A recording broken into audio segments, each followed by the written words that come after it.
visit Brazil one day, and then he came back and he needed a grand story to tell. So he decided to ruin their reputation and say that they're flesh-eating monsters pretty much, but they're actually omnivores, which means that they actually only eat meat. Hey guys, let's go in here now. Really sharp teeth and travel with hard nuts. They'll also eat fruit too. They eat veggies even. They find it. So they're scavengers. They're not vegetarians. So if you went swimming, you would not No, unless for some reason you think it was like a starving hour. But one, well, maybe, you know. We're all hungry. But it's pretty rare that that would. It's all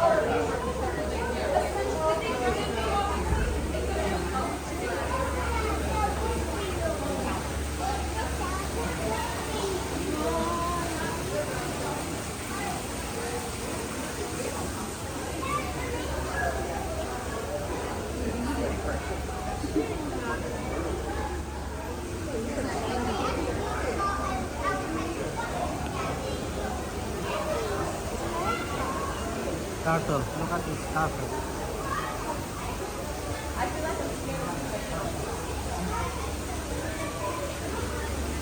They're not flamingos. I don't know.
Now, this guy, I always have this guy. Why is he not moving all this time too?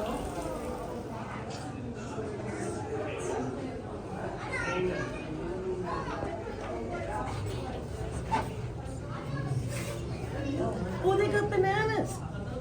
They got all kinds. Apples and mangoes. Oh, look at them hanging upside down.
Brody, we're going this way, buddy.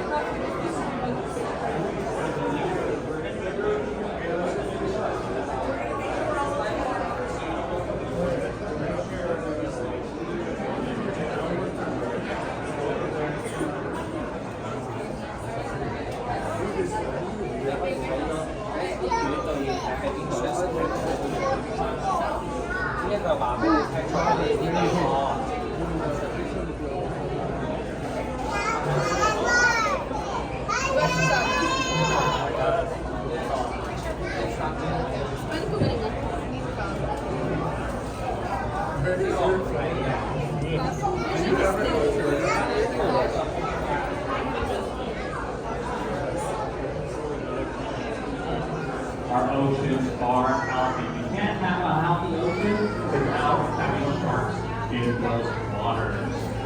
But before we do that, I want to take this opportunity to acknowledge that we are on the unceded territories of the Squamish, Musqueam, and Tsleil-Waututh nations, and we thank them for caring for these lands and waters since time out of time.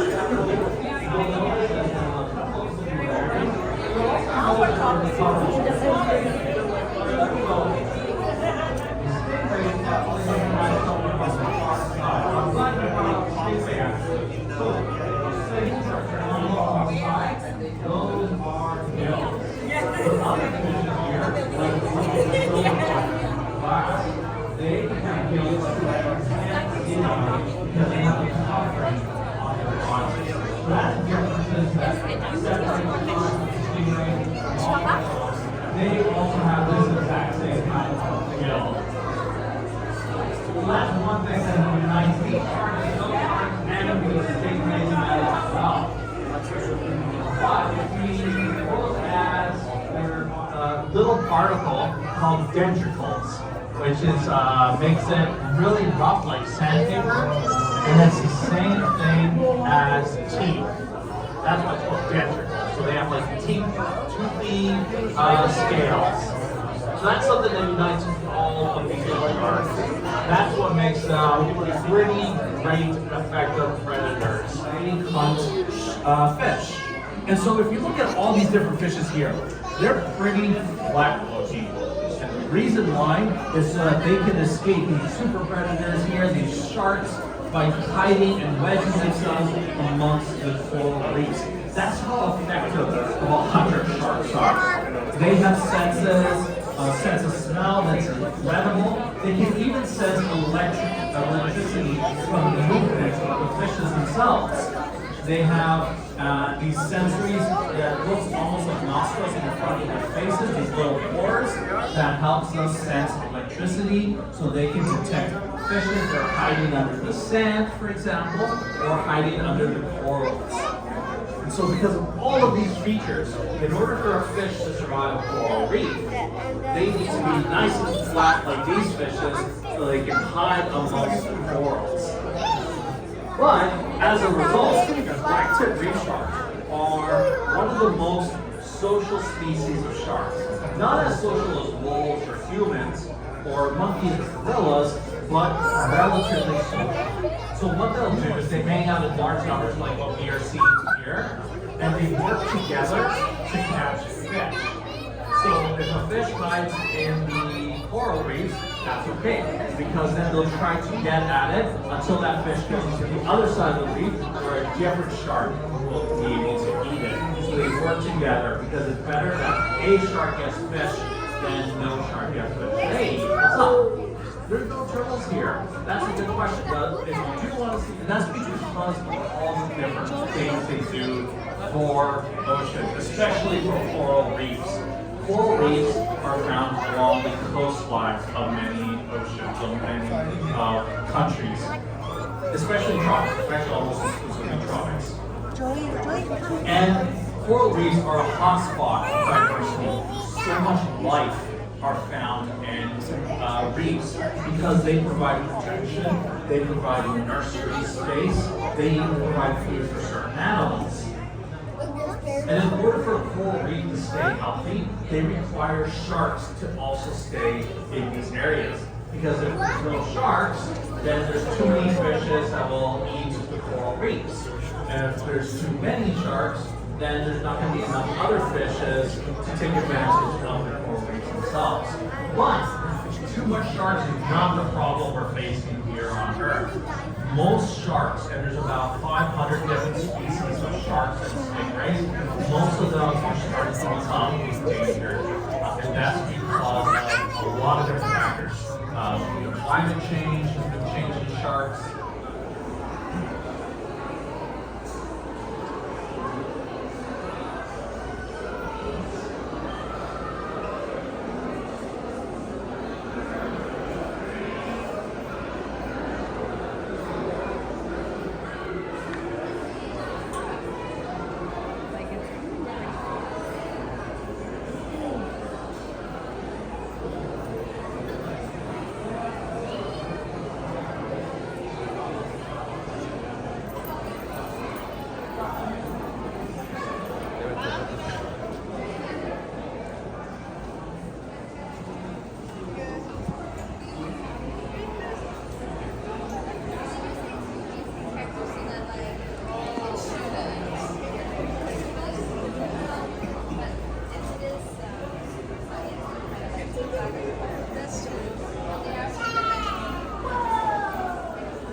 Vancover Aquarium. So let's give a round of applause to them for doing their work that they do every day with these animals, building that relationship.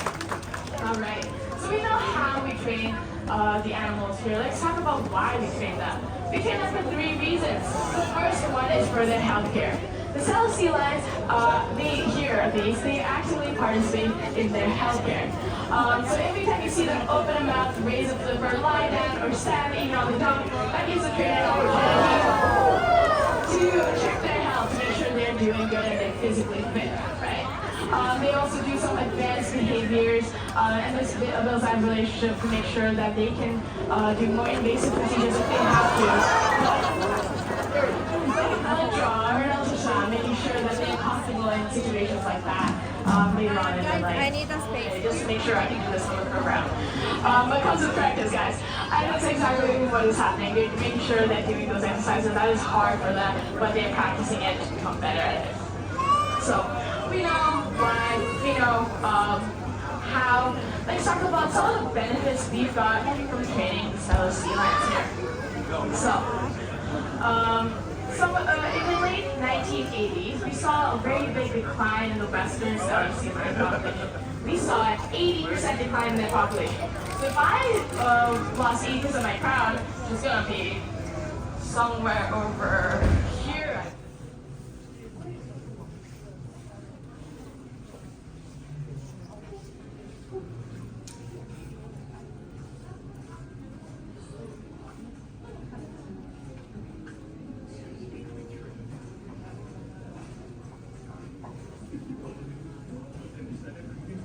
Sure everything's getting tired? You sure everything's getting tired? You sure? Or you're just getting tired?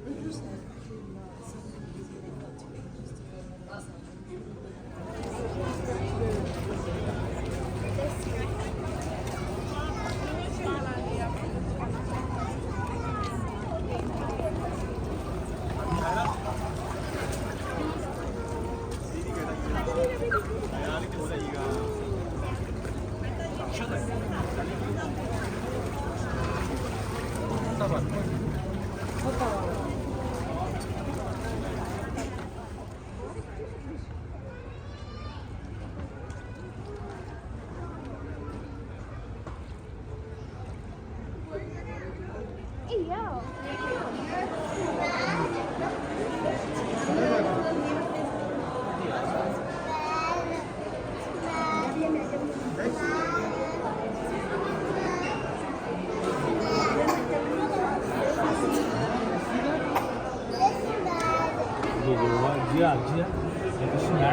This one?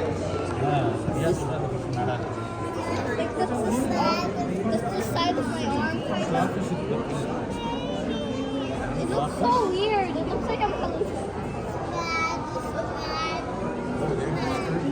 Why is there some pumpkin? Is that a pumpkin? That's very small.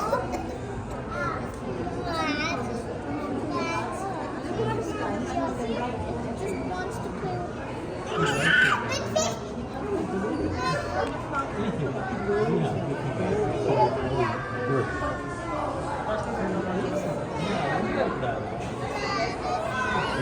Look, I can't punch it. I can't now. Gotta look at the big shark.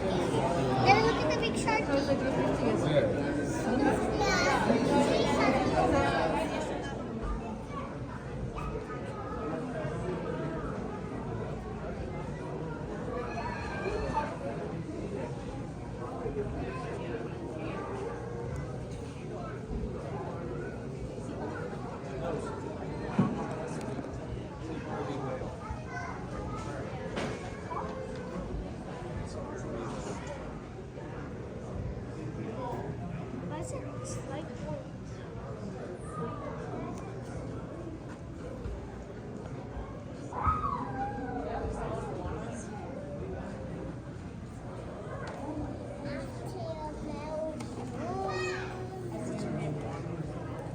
I'm so, I would love to do it. I would love to.